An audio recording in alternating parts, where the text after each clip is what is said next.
Bem, gente, bom dia a todos e a todas, a paz seja convosco. Quero que, sem perder tempo, você abra a tua Bíblia no Evangelho de João. Evangelho de João, capítulo 21. Hoje o texto é um pouco longo, eu vou ler 19 capítulos, capítulos não, né? Senão a gente vai embora aqui, acaba o culto.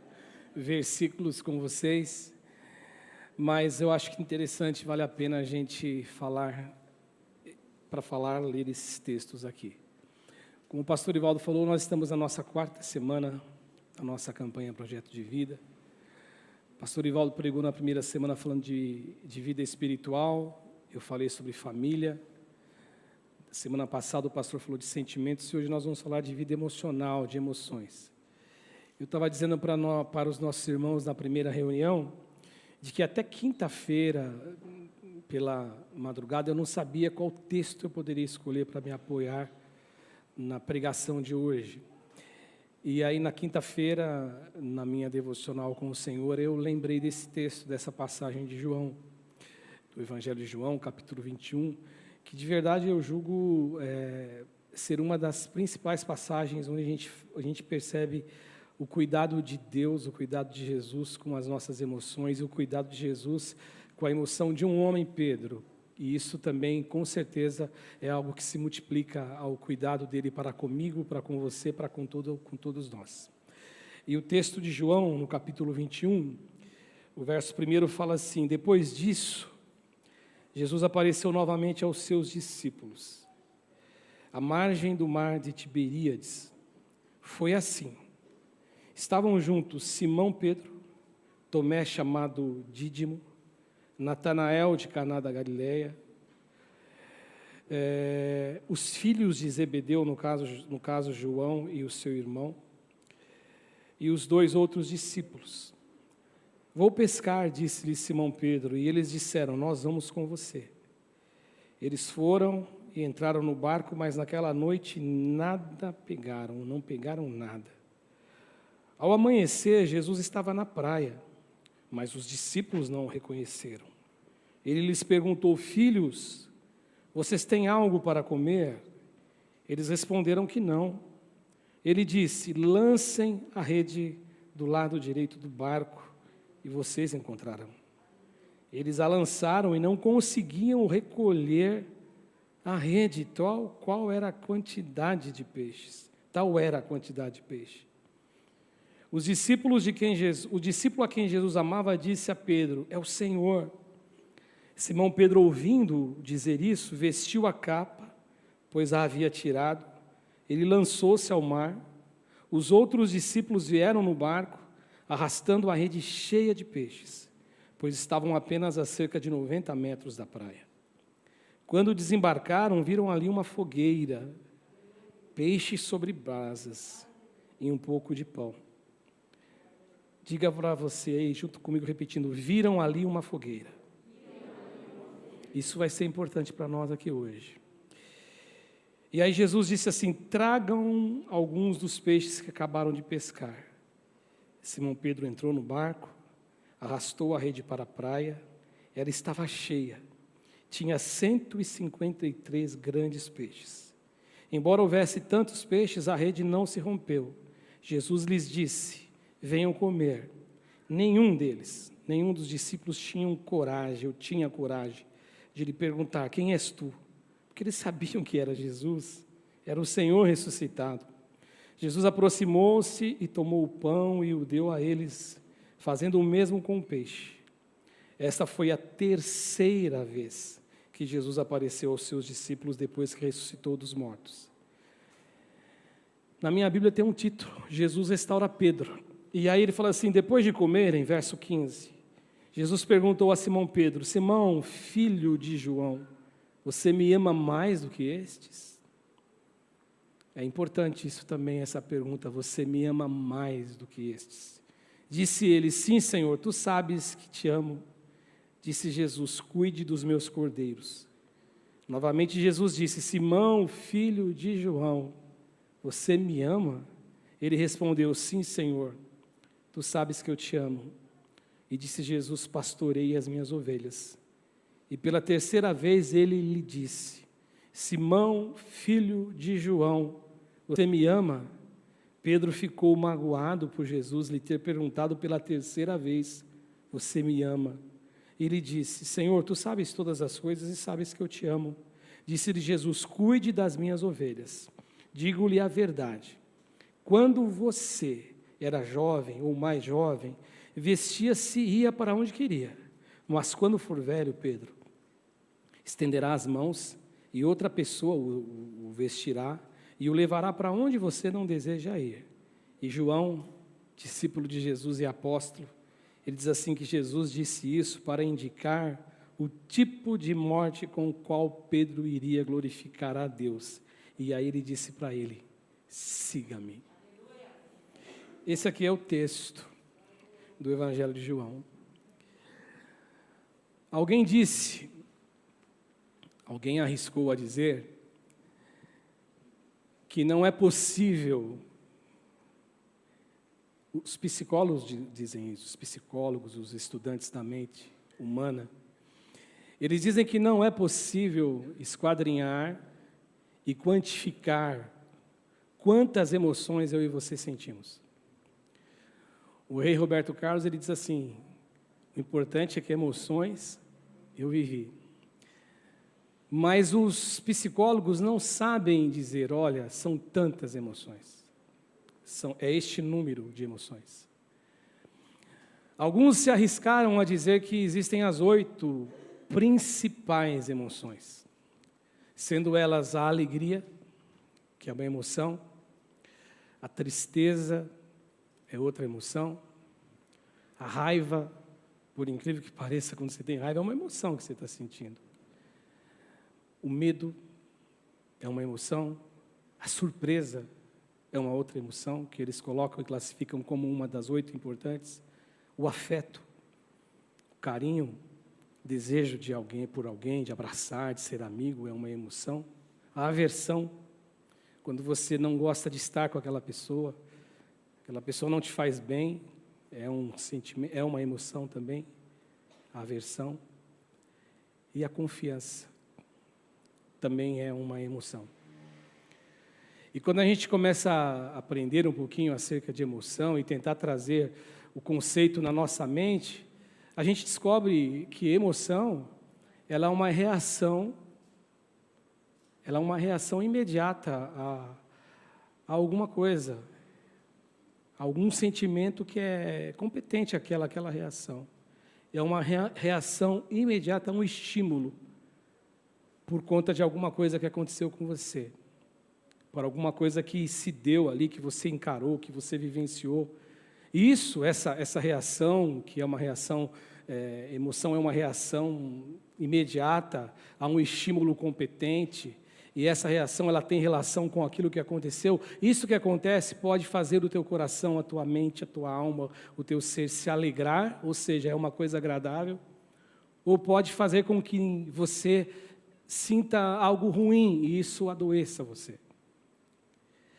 Quando a pandemia começou no Brasil, e eu me lembro que particularmente falando, eu vendo alguns noticiários, isso no final do ano de 2019 e início do ano de 2020, quando falavam da doença, começaram a falar dessa doença lá do outro lado, na Ásia, e as pessoas adoecendo, eu confesso para você que na minha memória isso era alguma coisa assim, bem ignorante no sentido de desconhecimento. Isso aqui não chega no Brasil, está lá do outro lado do mundo. Mas o fato é que chegou no Brasil, e quando a pandemia chegou no Brasil, a nossa fala, o nosso pensamento, a nossa ideia era assim, isso vai acabar rápido, isso vai terminar rápido. O máximo que nós esperássemos que durasse a pandemia, e vocês ouviram a fala do pastor, que ela ainda está no nosso meio, convivendo com a gente teve que aprender a lidar com ela, mas o máximo que a gente esperava é que seriam algo de meses.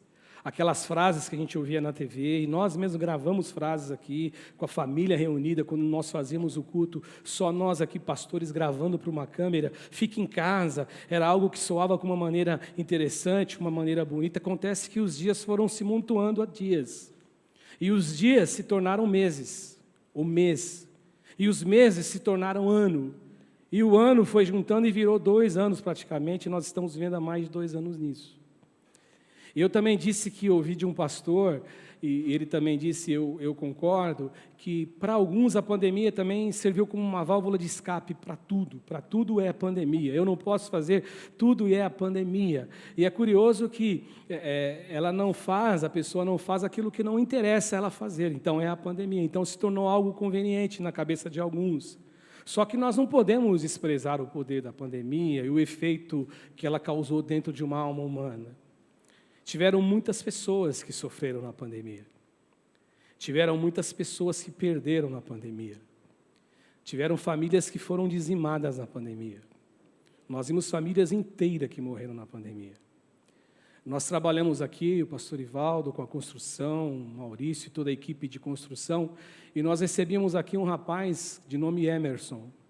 E o Emerson, ele vem aqui fazer reunião com a gente, tive a oportunidade de estar com ele umas 3 vezes, e em um belo de um dia, o nosso amigo Ricardo disse que ele estava com a equipe desfalcada e disse assim, pastor, você lembra do Emerson? Lembro do Emerson, o Emerson faleceu. E o Emerson, ele ficou doente, ele foi para a UTI, e a mulher dele adoeceu depois, e ficou doente, precisava de um lugar na UTI, e não tinha lugar na UTI, e aí só teria um lugar na UTI se alguém na UTI morresse ou fosse liberto ali e fosse curado, pois ele morreu, e a mulher foi ocupar o lugar dele na UTI. A mulher dele morreu sem saber que ele havia morrido, e ele morreu sem saber que a mulher dele havia morrido. Ficou uma criança de 6 anos. Deus vai cuidar dessa criança, mas ficaram situações complicadas na vida emocional dessa família, dos familiares. Na pandemia, teve pessoas que perderam recursos, teve pessoas que perderam o sonho da vida dele. Ele trabalhou, conquistou, empreendeu e ele perdeu o que ele investiu. O pastor Ivaldo, no primeiro culto, falou a respeito de igrejas que fecharam, tiveram pastores que fecharam igreja. Imagina como que ficou a cabeça do pastor, como que está a cabeça de um pastor que fechou a sua igreja e que viu a sua igreja ser fechada por conta da pandemia. Portanto, a pandemia, ela mexeu com as nossas emoções.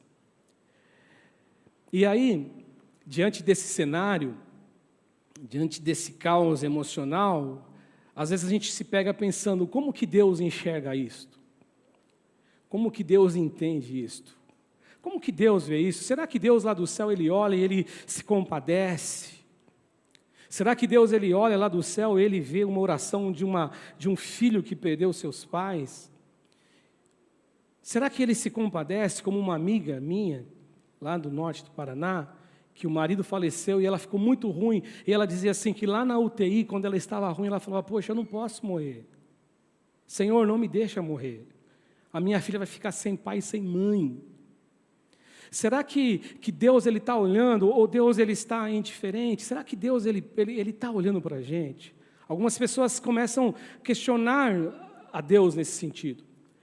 E aí talvez como aquele pai, daquela história que Jesus conta, que o Evangelho conta acerca de Jesus, quando Jesus ele transfigura no monte, junto com Pedro, Tiago e João, eles veem ali a inauguração do reino de Deus, que Jesus tinha dito que alguns deles não morreriam até que visse o reino de Deus, e ali aparece Moisés, que simboliza a lei, Elias como profeta também, e aí quando o Pedro olha, e o Pedro sempre era o primeiro a falar e a dizer, Pedro fala, quer que a gente faça uma cabana para você, para Elias e para Moisés?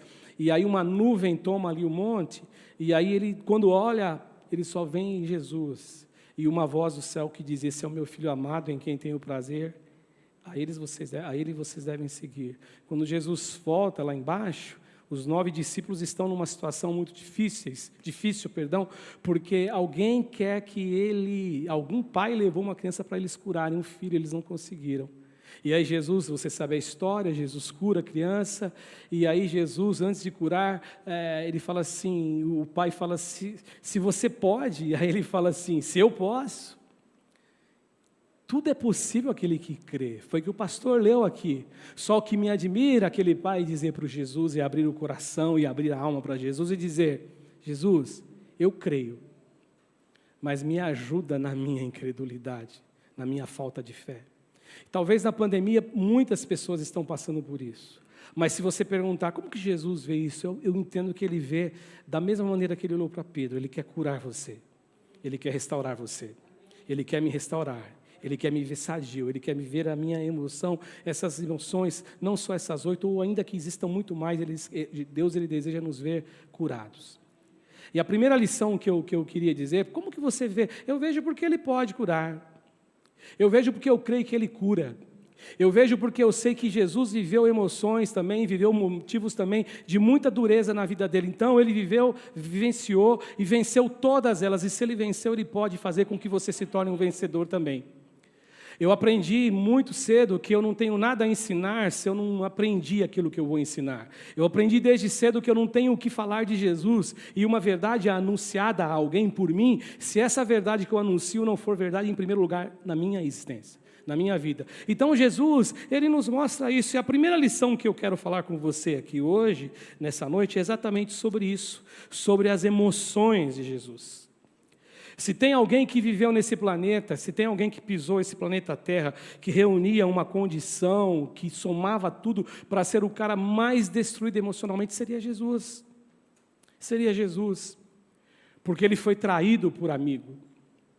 Ele foi rejeitado pelos homens.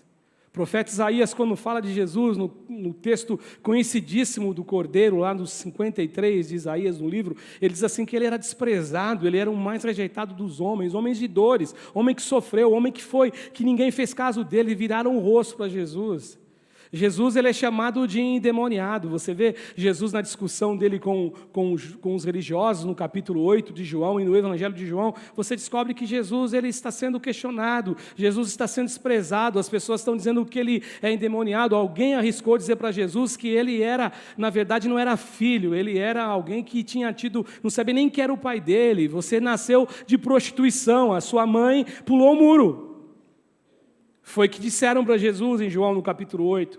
Você não nasceu certinho, a tua mãe, essa história aí de Espírito Santo aí é coisa da tua mãe. É coisa do teu pai.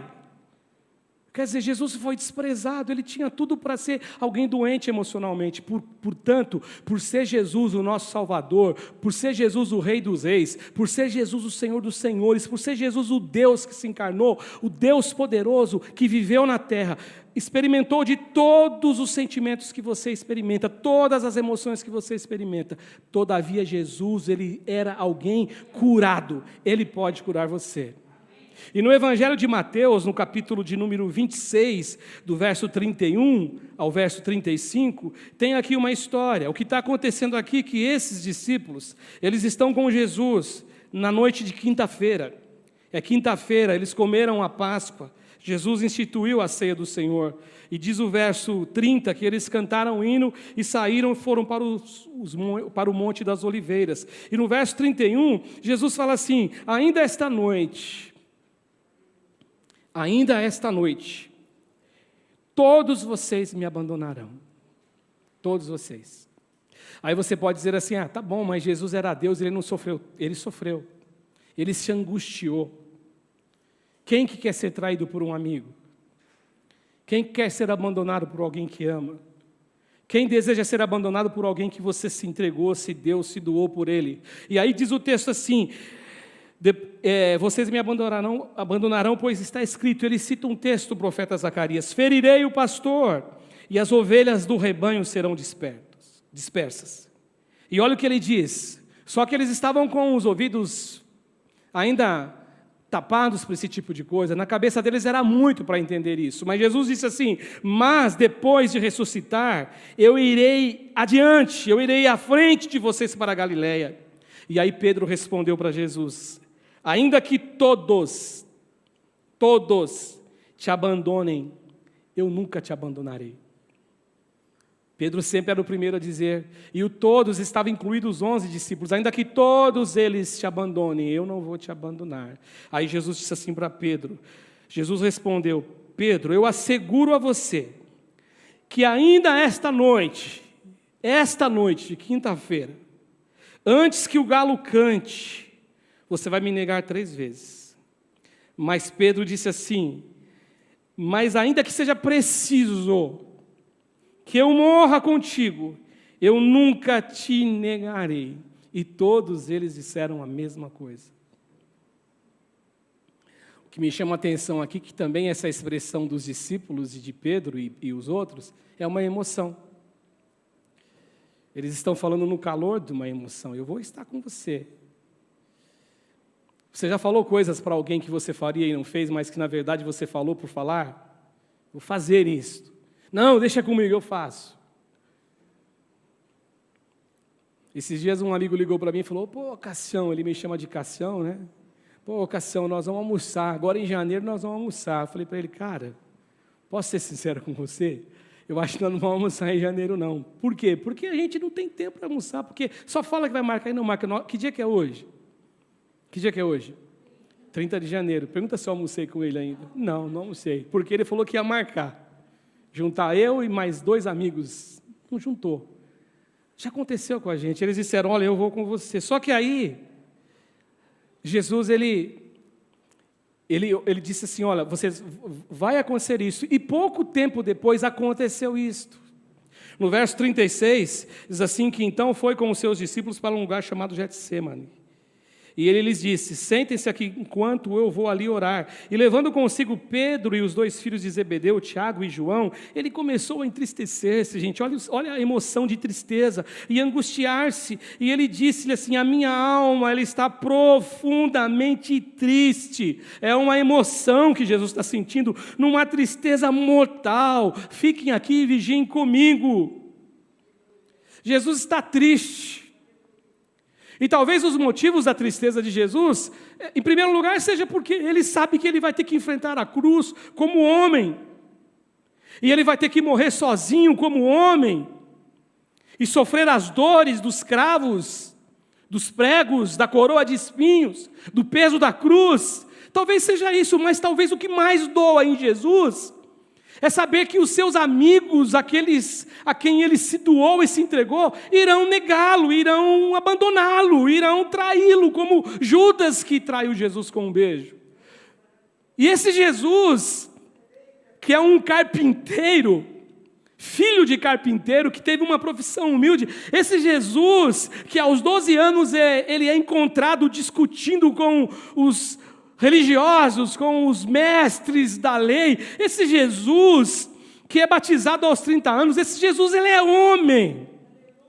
Ele é homem que sente dor como eu e como você, que sente tristeza como eu e como você, só que ele poderia se permitir ser alguém totalmente doente por conta de tanta negação, por conta de tanta coisa ruim. Se ele curava, era porque ele curava. Se ele curava aos sábados, era porque era aos sábados. Se ele atendia, era porque ele atendia. Se ele amava pecador, é porque ele amava pecador. Se ele entrava na casa de um publicano, é porque ele era alguém que tinha traído a nação. Ele não era aquele a quem eles esperavam. Parecia ser, mas não era. Ou seja, ele foi desprezado. Só que esse Jesus tão desprezado, ele é aquele que ama, ama, ama, ama, ama e ama.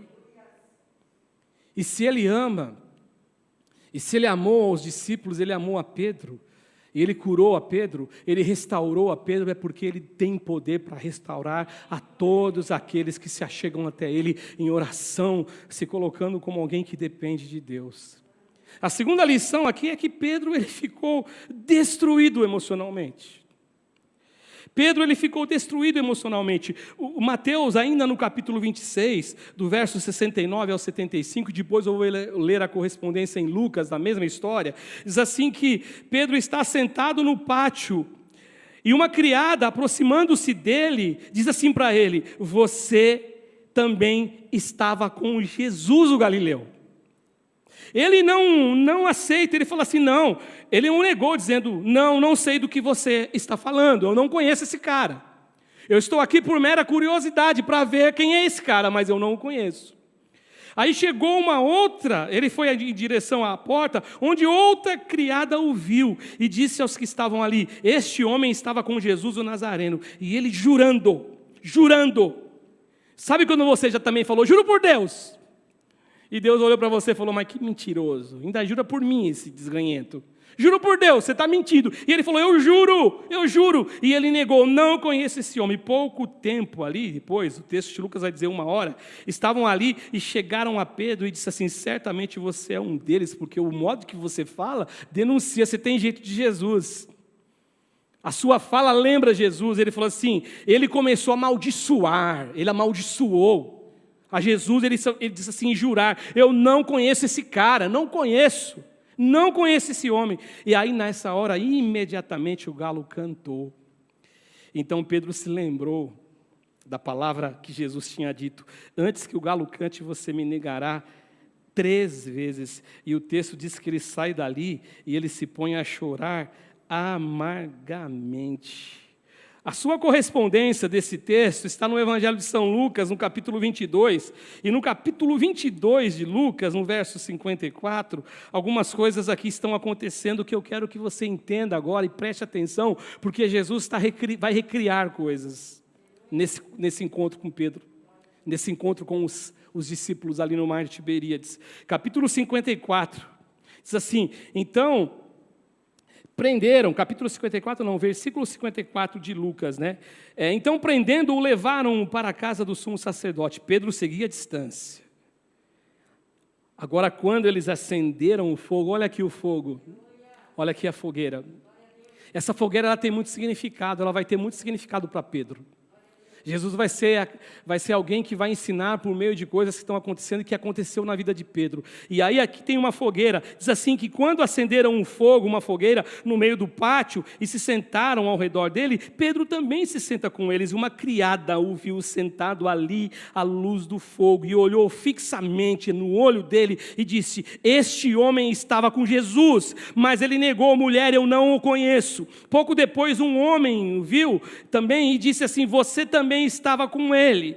Aqui existe uma divergência que era um homem, lá falaram que era criado em segundo lugar. Aqui também não sou, respondeu Pedro. E cerca de 1 hora mais tarde, outro afirmou, certamente este homem estava com ele, pois ele é galileu. E Pedro respondeu, homem, eu não sei do que você está falando. Quando ele falava ainda, o galo cantou.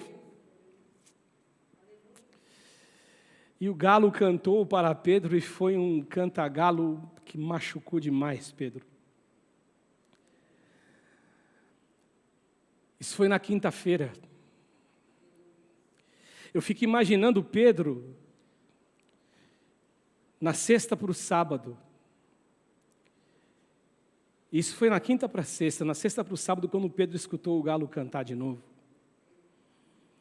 O que Pedro sentia quando ele escutava o galo cantar e escutou o galo cantar? Eu fico imaginando no domingo, quando Pedro ouviu o galo cantar. Só que o texto sagrado diz assim, que na hora que ele fala, o Senhor voltou para ele. Os estudiosos dizem que ele estava muito perto, porque João conhecia os principais sacerdotes, e ele conseguiu com que Pedro acompanhasse para ver o que ia acontecer com Jesus, e mesmo negando, ele foi um dos mais corajosos ainda, que ficou ali próximo, olhando, talvez fosse conhecido como foi, mas negou. Aí Pedro, ele olha, e dizem os estudiosos que Jesus estava numa sala, que Pedro tinha acesso à janela, e quando o galo cantou, Jesus olhou para Pedro, e ele cruzou o olhar com Pedro. E a Bíblia fala que Pedro, naquela cruzada de olhar, Pedro ele sai e ele chora amargamente. Só que eu acho que Pedro chora amargamente porque ele é Pedro, porque ele era um homem sincero, ele viu o que ele tinha feito. E Pedro, na verdade, ele está vivendo um problema gigante. Sabe por quê? Porque, na minha visão, eu estava dizendo pela manhã, que os discípulos negaram Jesus porque eles tinham medo de morrer. E nós que lemos o texto sagrado, nós dizemos, mas Pedro pisou na bola, mas será qual seria a nossa postura? Hoje se nega Jesus por menos. Hoje se nega Jesus quando você encontra com um amigo, que é um amigo que você nunca falou para ele de Jesus, e a sua postura não é a postura de quem é alguém que serve Jesus, e quando na verdade alguém passa e te reconhece, e vê que você é da igreja, você só falta fazer sinal, não vale que eu sou crente. Mas a gente lê o texto, e a gente lê o texto cheio de crítica, mas eles negaram porque eles tinham medo de morrer. E talvez Pedro também, quando ele chora amargamente, talvez ele não entendeu o olhar de Jesus. Ele não entendeu como Jesus olhou para ele.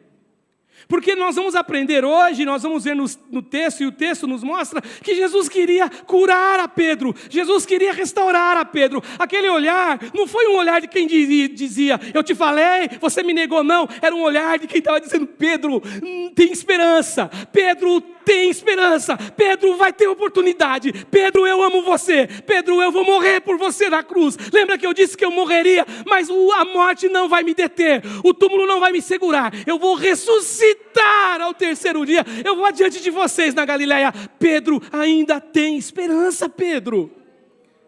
Porque Pedro, gente, Pedro ele está numa situação complicada, sabe por quê? Pedro não traiu só um amigo. Pedro sabe disto. E talvez eu me arrisco a dizer que se ainda que ele tivesse traído apenas e tão só um amigo, eu acho que ele se angustiaria, porque ele é Pedro. Ele é Pedrão mesmo. Ele é rocha. Só que Pedro sabe que ele não traiu apenas um homem. Pedro havia experimentado ele tinha tido uma experiência extraordinária com os céus. Com Jesus e com os céus.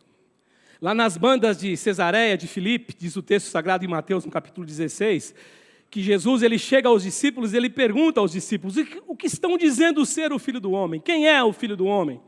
E aí eles começam a responder, os discípulos, olha, alguns estão dizendo que você é João Batista, que você ressuscitou dos mortos.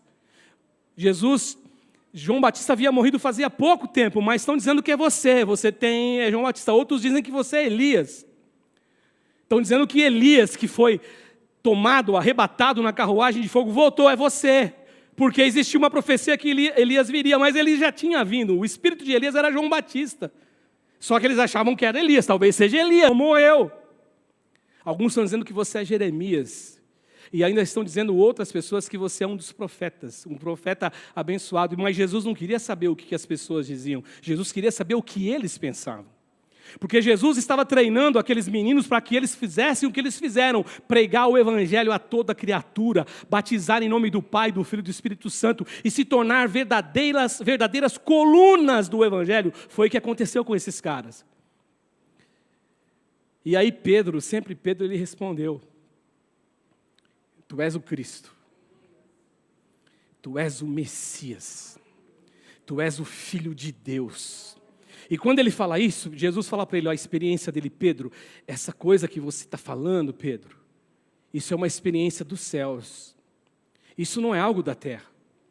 Você não leu isso numa revista, você não ouviu um pastor pregando, você não ouviu alguém ensinando na sinagoga, não. Isso quem te revelou foi Deus, o Espírito de Deus. Portanto, Pedro, ele tinha negado não só um homem, ele tinha negado o Messias, aquele que era a esperança de Israel, aquele que os profetas disseram, que nasceria no ventre de uma mulher e que restauraria a nação, que instituiu um reino, é este que ele negou. Portanto, Pedro ele está arrasado.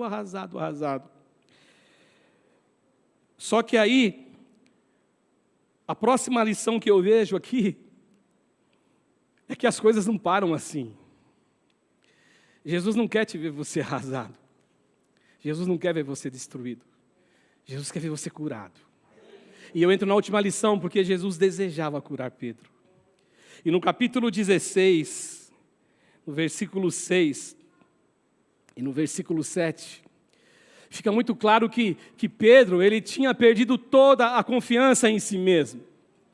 Quando eu li as primeiras vezes que eu li esse texto, eu entendia como uma redundância, e pode ser entendida e compreendida assim mesmo, que ele fala assim, o texto fala, no verso 6, Marcos 6, verso 6, não tenham medo, o anjo falando, disse para as mulheres, vocês estão procurando a Jesus, o Nazareno, que foi crucificado, só que ele ressuscitou, ele não está aqui. Vejam o lugar, olhem onde está o lugar onde foi posto. Aí no verso 7, eles vão assim, vão aos discípulos dele e a Pedro E diga assim: Ele está indo adiante de vocês para Galileia, e lá vocês o verão, como Ele disse. Lembra que Jesus tinha dito aos discípulos: olha, vocês vão me abandonar, vocês vão me negar, eu vou ser entregue na mão dos sacerdotes, vão morrer, mas ao terceiro dia eu irei ressuscitar e vou adiante de vocês na Galileia. Só que Pedro, na minha visão, e aí as interpretações podem ser as duas. Em primeiro lugar, Pedro na verdade foi um reforço do anjo. Pedro é discípulo. Diga aos discípulos e a Pedro, reforce, ele continua aos céus, sendo o discípulo, porque Jesus contou nos céus, para os anjos: vamos restaurar Pedro. E a segunda interpretação, que eu gosto dela também, que talvez Pedro não dissesse para si mesmo, e era o que indica, tudo indica isso: eu não sou mais discípulo, eu não sou digno de ser discípulo, eu não posso mais ser discípulo, porque eu neguei não só um amigo, eu neguei o Salvador do mundo. Só que Jesus, ele não se contenta com isso, e Jesus, ele recria cenários. Ele está no mar de Tiberíades, no lago de Genezaré, no mar da Galileia, é o mesmo lugar. Os discípulos estão totalmente tristes. Pedro, ele olha para eles e diz assim: olha, eu vou pescar, que é uma outra indicação que ele voltou à profissão antiga. Não vou ser mais pescador de homens, não vou ser mais discípulo, vou voltar a ser pescador, eu vou pescar. E aí eles disseram: eu vou com você também, vamos te acompanhar. Os outros dois vão, também pescadores, Tiago e João, e mais outros discípulos. E eles estão pescando, é o mesmo cenário, é o mesmo lugar.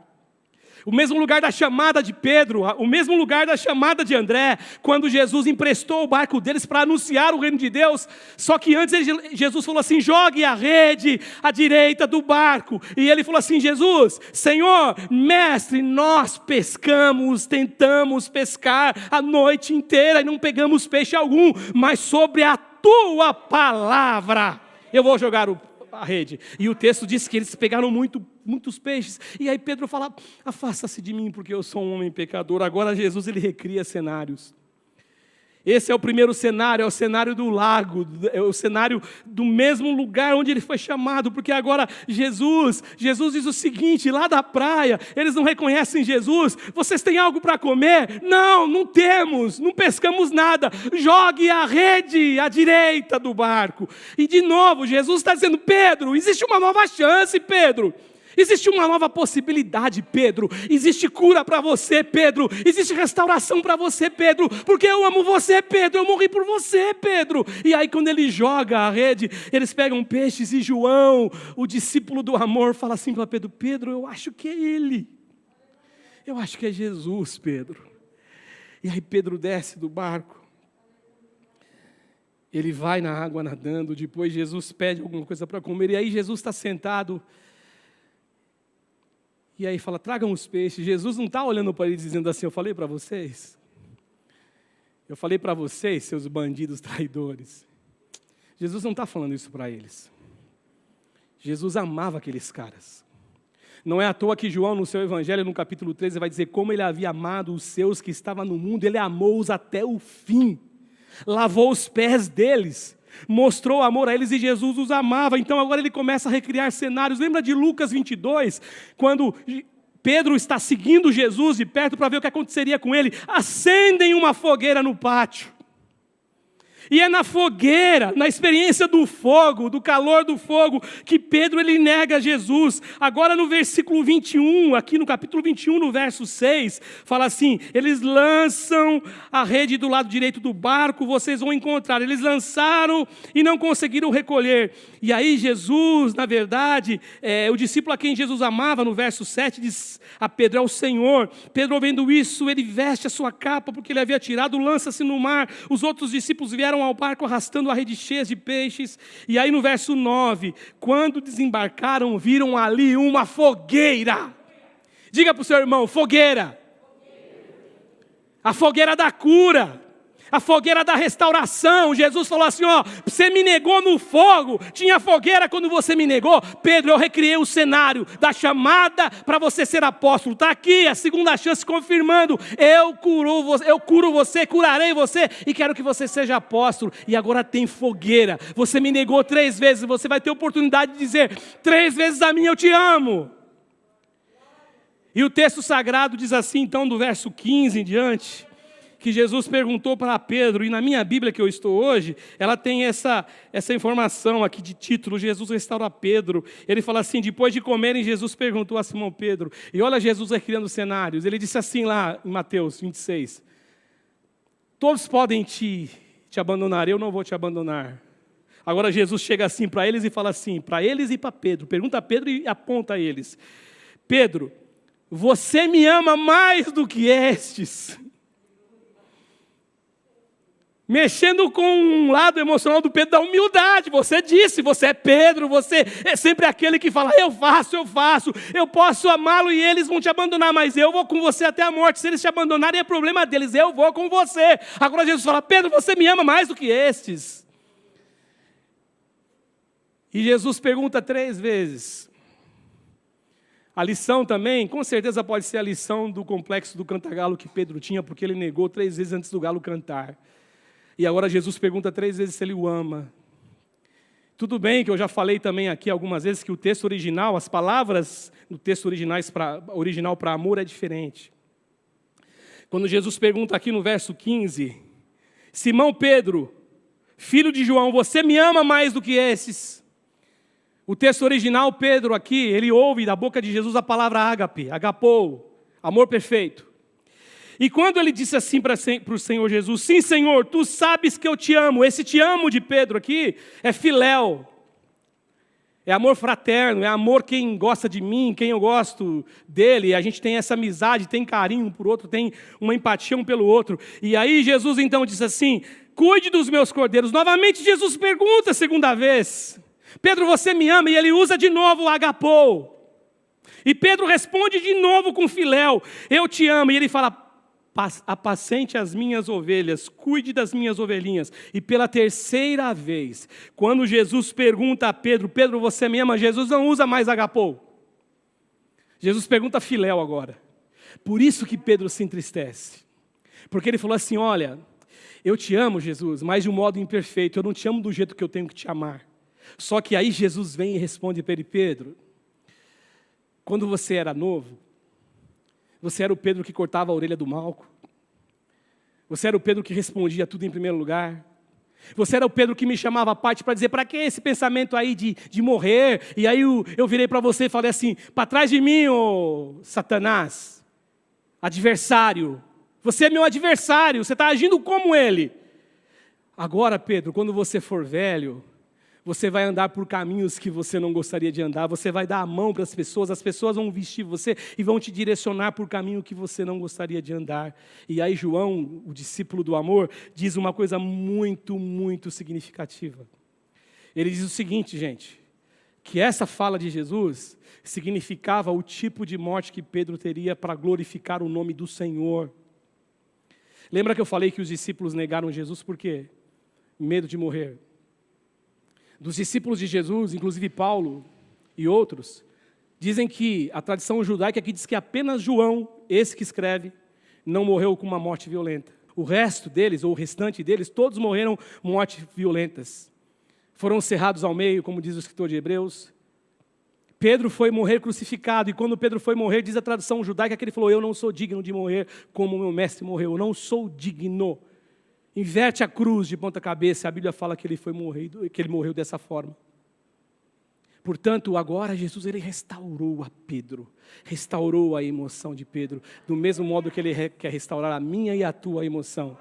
E a equipe do louvor pode vir que eu já vou terminar, porque aí eu concluo dizendo o seguinte para você hoje.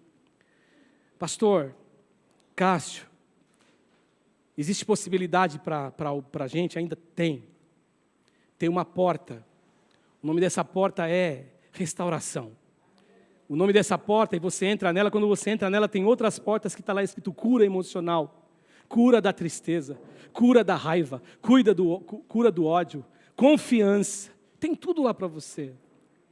E o fato que Jesus, ele sempre desejou curar as pessoas, e aí eu finalizo com essa passagem, eu não vou ler o texto, eu só vou citá-la, e termino com um único verso que você conhece muito bem, quando a caminho de Emaús, saindo de Jerusalém, 2 discípulos, Cleopas é um deles, eles estão indo para Jerusalém, e o coração deles tem ali uma emoção que é tristeza, eles estão tristes. Eles estão decepcionados, eles estão pensando como que eles vão fazer agora para voltar à vida que eles tinham antigamente. Porque Jesus que nasceu, eles achavam que Jesus era o Messias. Jesus tinha dado prova que era Messias. Jesus curou cego. Jesus ressuscitou mortos. Jesus andou sobre as águas, existia uma história que aquele que andasse sobre as águas, aquele que curasse cego, aquele que trouxesse alguém do mundo dos mortos, esse era o Messias, ele tinha dado provas para eles que eles eram o Messias, só que Jesus morreu. E eles disseram assim, e hoje já é o 3º dia que ele morreu, e é verdade que algumas mulheres nos assustaram, dizendo que foram até lá o sepulcro e não encontraram o corpo de Jesus. Só que os discípulos foram lá, viram realmente que o corpo não está lá, mas não aconteceu nada. E Jesus fala assim, olha como vocês são nécios, tardos de coração, coração duro, como vocês estão doentes. Aí Jesus começa a fazer uma exposição de Jesus, dele, na Bíblia deles, que eles conheciam, contando tudo a respeito deles. E vai falando pelo caminho, e o coração deles vai ardendo no caminho, mas não reconhecem Jesus. Aí Jesus faz menção de ir embora, e eles falam, fica conosco, porque já é tarde. Fique com a gente, durma com a gente, coma com a gente. Eles entram na casa, Jesus então pega o pão como costume, e a Bíblia Sagrada fala que quando ele parte o pão, os olhos deles se abrem, e eles enxergam que é Jesus. E eles voltam para Jerusalém e vão dizer, olha, é verdade, ele ressuscitou, ele estava com a gente, andou quilômetros com a gente não viu que era ele, mas era ele. Último verso, o ladrão veio para matar. Matar o quê? A tua emoção. Veio para gerar tristeza em você. Ele veio para roubar a tua alegria, roubar a tua paz, roubar a tua confiança. Mas o Senhor Jesus veio, Ele disse, mas eu vim para que vocês tenham vida e a tenham em abundância. Jesus cura hoje a tua emoção, Jesus curará as emoções de todos aqueles que se colocarem diante dEle, porque Ele é Deus, poderoso. Senhor Jesus, cure as emoções desses teus filhos. Eu não os conheço na alma, não os conheço. Às vezes nem nós nos conhecemos. O salmista fala, vê se há em mim algum caminho mau e guia-me pelo caminho eterno. Mas eu te peço, Senhor, cure as emoções doentes, Senhor, as emoções que foram adoecidas por conta de alguma coisa que aconteceu, alguma coisa relacionada com algo que não nos fez bem. Eu sei que o Senhor pode curar. Eu te peço em teu nome, em nome de Jesus.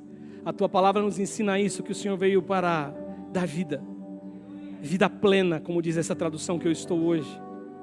Vida em abundância, como dizem as outras traduções. É o Senhor que é vida abundante. Vida aqui com Jesus. Vida de felicidade com Jesus. Senhor, cura as nossas doenças. Cura as nossas enfermidades na alma. É a minha oração. No nome do Deus Todo-Poderoso, o nome de Jesus. Todos digam amém, amém. Deus abençoe a igreja, em nome de Jesus.